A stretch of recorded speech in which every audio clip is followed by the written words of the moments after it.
Lions captain Luke Thomas here on Billingham Stars TV. Look, I think the Billingham just kind of wore you down in the end, that third period.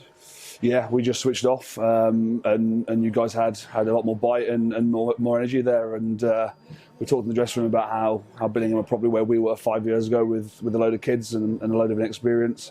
And if that's the showing for the season, then Billingham's future's looking bright.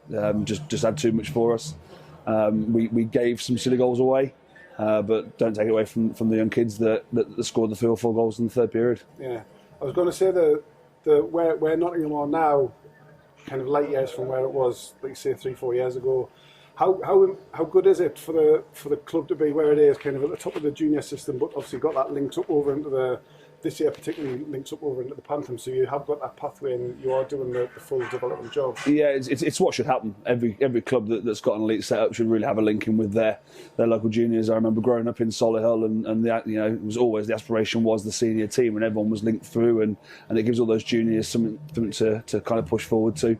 My lad's 11 years old and he's already looking at his steps, and it's the Lions at the moment and then the Panthers on top. So for the 11, 12, 13-year-olds pushing through, it's brilliant. It's something to push for. And then for the 14, 15, 16-year-olds that we're bringing through training with us, it's only benefiting them, and it's benefiting the junior teams that they then take the skills back to. It's something that we've worked on for a long time. Tonight, I say it's like we've gone backwards, but in general, training's better throughout the club.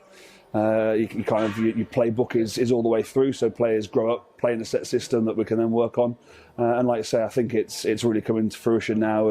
And we spoke 5-6 years ago when we were losing by 10, 12 goals every week, and it was a long, hard slog, but definitely paying off.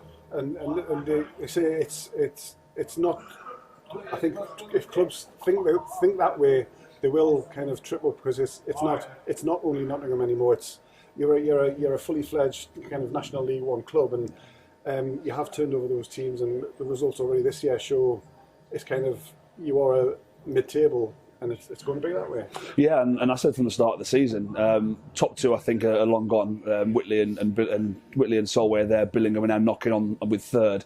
But I said at the beginning of the season, anything from third through to the bottom is open still. And Billingham here obviously making a stake for that at the moment. But that still leaves fourth all the way down. And let's not forget, someone loses out on playoffs and misses out on playoffs this year. So there's even more to play for, and trying to get that mid-table and get a bit of an easier draw in the playoffs when it comes to it.